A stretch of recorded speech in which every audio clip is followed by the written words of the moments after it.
Careful, this might be one of the most dangerous items we've dealt with yet. More dangerous than an invincible reptile? More dangerous than that. More dangerous than a plague doctor who cures people by turning them into zombies? More dangerous than that. More dangerous than a malevolent star headed towards Earth to destroy our planet and everything on it? Even more dangerous than that. What could be more dangerous than that? Lawyers.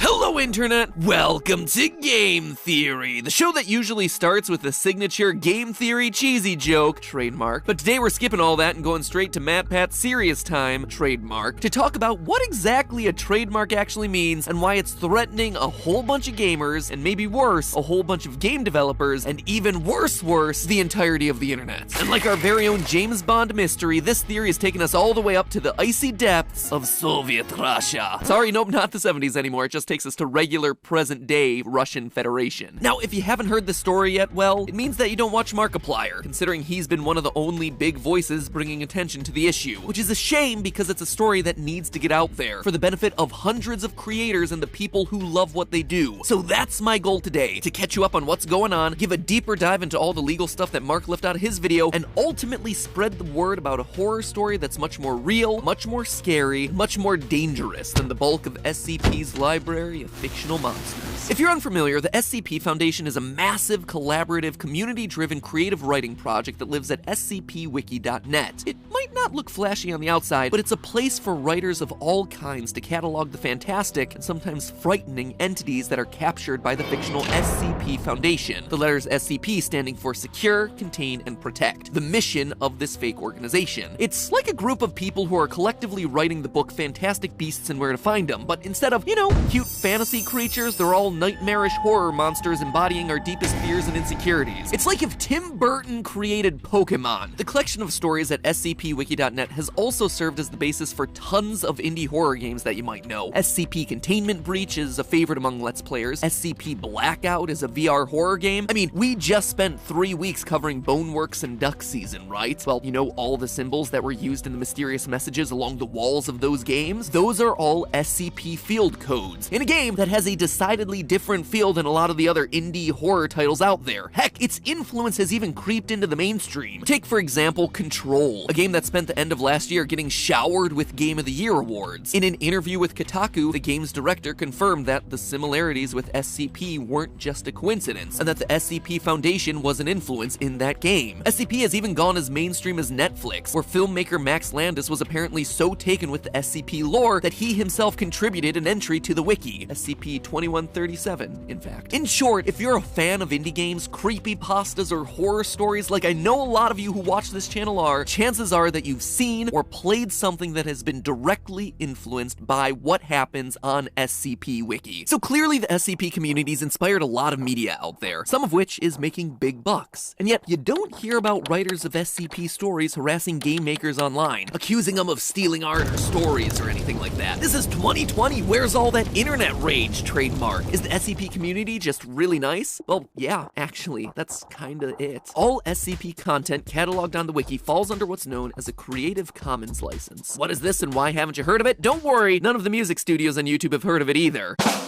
SCP's Creative Commons license says essentially this. 1. You are free to create and sell any works that you created based on SCP. That's how so many game developers and artists are able to create derivative works. You never have to pay a licensing fee. You can just pick up a character or a storyline and create something new with it. In order to use SCP stuff, though, you also need to 2. Give proper attribution to the SCP wiki and to the author of the entry or entries that you're basing it on. So give credit to the original artist. And finally, 1. I mean, technically it's 3, but according to my script, it's 1 because the bullet points got all off. It means I just have to read what's on the script, right? Can't fix the bullet points or anything like that. Like the SCP Wiki, you add the Creative Commons Attribution Share-alike 3.0 license, or CC BY-SA for short, to your own work. This essentially means that you're giving other people the ability to copy your work or create derivative works, provided that they give you proper attribution and distribute your work under the same license. Basically, this all amounts to a pay-it-forward creative mentality. Hey, you were inspired by my stuff and that is totally cool. Heck, you might have even made some money off of it. But now, just make sure that you let the next person be inspired by your work. Now, maybe it's not the perfect system for every instance, but it's worked for SCP since 2008, which is like a century in internet time. Recently, however, a guy over in Russia has been threatening the system using some odd tactics and has slowly been starting to extort legitimate SCP members. He's successfully managed to take down sellers of SCP merchandise in Russia. He's successfully taken down the official social media page for the SCP Foundation Wiki's Russian branch, and now he's moved on to the Russian section of the wiki itself, demanding the page be handed over to him so he can take it apart and use it to sell his own merch. Yikes, with selling tactics like that, even Jake Paul could take some lessons from this guy. Buy that merch. Now, how the heck is this happening? Is he just some kind of master internet pirate or some super hacker operating in secret? Turns out no. Turns out he's just a guy who understands Russian legal loopholes really well. Yeah, I know. I wish it were something cooler too. I see him burrowed in some bunker somewhere with one of those chunky hacker laptops, typing things really fast like they do in the movies. But no, he's literally just a bureaucrat, someone who's using the system to his advantage. Last year, he applied to the Eurasian Customs Union for both the trademark of the SCP Foundation logo and the name of it within Russia, even though he's not affiliated with it at all and didn't create either one of those. And somehow, he was granted the trademarks. According to SCP Master Admin John Beatty, quote, "These actions threaten not only the Russian wiki, but every SCP branch, writer, and fan around the world," end quote. So how does this happen? How did this guy manage to register the copyright for a massive community project that he had no hand in creating, and why would you trademark something that you can use for free anyway? Well, maybe the more basic question before getting into either of those is to make sure that everyone knows the difference between trademark and copyright. Copyright is protection of intellectual works, including books, plays, music, videos, illustrations. Pretty much anything that you can create and legally own is automatically covered by copyright. That drawing that you just posted to Twitter, copyrighted. That tour of what you keep in your refrigerator that you just uploaded to YouTube, copyrighted. Whatever this is, copyrighted. By the way, welcome back, Poods. I'm glad you're back. I don't know what the current memes are. Last episode, I literally used one of the skeleton memes because that's as hip and recent as I get. Cool thing about copyright, there's no need to go and register your work with some government office. You can, if you want, but you usually only do that if someone is infringing on your copyright and you're gonna go smack them down in court. Trademark, on the other hand, refers to branding. Not the words in the book or the songs in the album, just the name of the book on the cover or the band's logo that appears on the poster. Trademarks have to be specific to your brand and specific to your industry. McDonald's and the Golden Arches logo are obviously trademarked by McDonald's, but specific to the food category, right? So you could still be McDonald's the music label, or you could trademark McDonald's the book publishing company, for instance. The battle between the SCP Foundation and our Russian saboteur is over trademark and not copyright, which unfortunately makes it tougher to sort out. Even though the stuff that's trademarked is usually tiny, a logo, a catchphrase, compared to something like a whole book or a whole movie. In the case of copyright, most countries have agreements that respect the copyright of people in other countries. For instance, as of 2006, Russia agreed to comply with the Agreement on Trade-Related Aspects of Intellectual Property Rights, or TRIPS, for those of us who don't speak bureaucracy-ese. It's an international agreement to respect copyrights of anyone within the World Trade Organization countries. That said, countries like Russia and China infamously struggle to actually enforce the laws that they put in place around intellectual property, which is why you see a lot of those counterfeit iPhones coming out of China, and all of those Dolce and banana bags. These countries are just massive, and officials within them aren't always operating above board. GAN, a company that specializes in investigating businesses for any shady dealings, released a general report on Russian legal corruption in 2018. In their report, companies operating in Russia note that, quote, public procurement sector in Russia, you know, the ones that deal with business licenses and things like trademarks, carry high corruption risks. Bribes, kickbacks, and other irregular payments are often exchanged to obtain public contracts and licenses. Companies report favoritism in decisions of government officials, and public funds are frequently diverted due to corruption. End quote. Wow, that is like a 2-star Yelp review. And believe it or not, the other sectors of government that they report on actually rate worse. Seriously. So the SCP is already up against a pretty rough system from the start. Add to that the problem that trademarks are especially slippery when you cross country borders. They're territory specific, which means that your trademark usually only works in your country or continent. For example, you'll find no Burger King signs in Australia. That's because when Burger King expanded into Australia in the 1970s, they found that the trademark for Burger King had already been registered by an Australian company. So instead, they had to brand their Australian restaurants as Hungry Jack's. Sure, they can still advertise themselves as home of the Whopper. Whopper is trademarked as their burger. They just can't call themselves Burger King because someone had it in that territory first. Countries like China and Russia are strong first-to-file countries, which means that basically if you don't register your trademark trademark there first, they can legally sell your exact trademark, like your actual logo or name or whatever, to someone else. This appears to be what's happening in the case of SCP, but it's far from the first example. In 2002, a Russian company started under the name of Starbucks and was able to get the rights to the Starbucks trademark after persuading the Russian patent agency that the name should be auctioned off. And yes, this Russian firm also copyrighted the classic mermaid Starbucks logo, which they did not create. What ensued was a multi-year legal battle that finally came to an end in 2005 when the Seattle coffee chain finally convinced the Russian courts to uncancel the trademark that they had registered in 1997, reverting the sale that had allowed a Russian company to lay claim to their brand for 3 years. This also happens in countries like China all the time. A number of articles have surfaced over the last several years about how trademark theft is on the rise in China, but the best US lawyers can do for companies whose logos or names get ripped off is literally to tell them to try and buy back their own name and trademark from the company who stole it. It would be like Vsauce having to buy back the name Vsauce from some random person in Russia because he didn't think to preemptively register his name there, or it took him too long to use it. While to our sensibilities that might seem ridiculous, it actually is all totally legal in first-to-file countries. What's happening with SCP isn't necessarily breaking trademark laws. Selling that trademark to some random guy was potentially legal because, well, that's just the way that Russian law is set up. So, is that it? Just a really sucky ending for this group who's sharing their work with the whole world? Does the SCP have to somehow buy back their own trademark or be forced to operate under a totally separate name in Russia? Well, maybe not. While our Russian saboteur here may not get snagged on trademark issues in Russia, we've also been talking this whole time about copyright. You'll remember from the beginning that the entire SCP wiki, all the spin-off games, the pages, the stories, the artwork, all of it is governed by the Creative Commons license, requiring that anyone who uses SCP materials, artworks, or related materials gives credit to the community and also allows others to use those same works under the same license. That said, our Russian saboteur has reportedly been using his trademark as a lever to take down SCP works from other authors and block merchandise sales containing SCP artwork. Admittedly, it's a bit hard to authenticate some of those claims because the sites themselves have been taken down, but if he's blocking the use of SCP art and related works, he's actually violating the Creative Commons license that the SCP wiki was built on. Remember, he's allowed to sell SCP art himself, just like anyone else under the Creative Commons license, but if he's blocking other people's sale of that merch or publication of SCP materials, he's breaching the Creative Commons license. So in short, the TLDR here is he's not breaking trademark laws, he's breaking copyright laws. You can see how this case is pretty nuanced, but when you get down to the bottom of it, it's clear that there's a violation of legitimate SCP creators happening, if these reports are truly accurate. So what does this all mean if the SCP Foundation loses this battle? Well, for one thing, it means that the SCP Foundation, and everyone besides our Russian saboteur, loses the ability to use the SCP Foundation name and logo inside the Russian Federation. Note that the trademark only applies to Russia. Even with a Russian SCP trademark, there's nothing he can do to threaten the SCP Foundation outside of Russia. It also doesn't mean that our Russian saboteur can lay claim to the wiki itself because he has the SCP trademark, but not the copyright over the content itself. At that point, the SCP could create their own separate Russian branch under a different name with a different logo, but let's hope it doesn't come down to it. But beyond SCP, there's actually a bigger issue happening here. This move sets a dangerous precedent for any Creative Commons work out there as long as this guy's able to block other creators in Russia. If someone can just take a piece of artwork that's currently under Creative Commons and trademark it, then that basically means Creative Commons provides no protection of that artwork. As soon as anything is created that has value, anyone can potentially lock it down by using that trademark loophole. So if this case isn't addressed properly, it seems to set up a kind of slippery slope that others can exploit for their own advantage. So the good news here is that you can go to court against trademark trolls and win, yes, even in Russia. The bad news is it's not easy. It takes time and, more importantly, money to pay the legal fees to defend that trademark, which is why it's so critical for SCP to be able to raise the funds to fight that legal battle. Luckily, it already looks like they have the funds that they need. The same community that came together to create an intricate and sprawling shared universe has also banded together to defend that shared universe against Russian trademark trolls. And I think that's the real story here. It can be easy to get upset about the world being full of selfish people looking to cheat the system for their own good, but it's filled with a far greater number of people who are willing to come together to defend against the few bad apples who try to muck things up. It's a bummer that this thing had to happen, and in some ways it represents the worst parts of what we see online, but it's also revealed some of the best elements of being a part of an online community that's brought joy and entertainment to thousands thousands of people. In the end, even if you're not an SCP member, this case is worth following and worth being educated about because Creative Commons licenses govern a lot of what you see on the websites that you use the most, including this one. So it's in our collective best interest to keep it as intact as possible. Fight on, SCP! I'm sorry that this time the thing that you have to secure, contain, and protect is your own right to exist. But hey, that's just a theory. A game theory! Thanks for watching.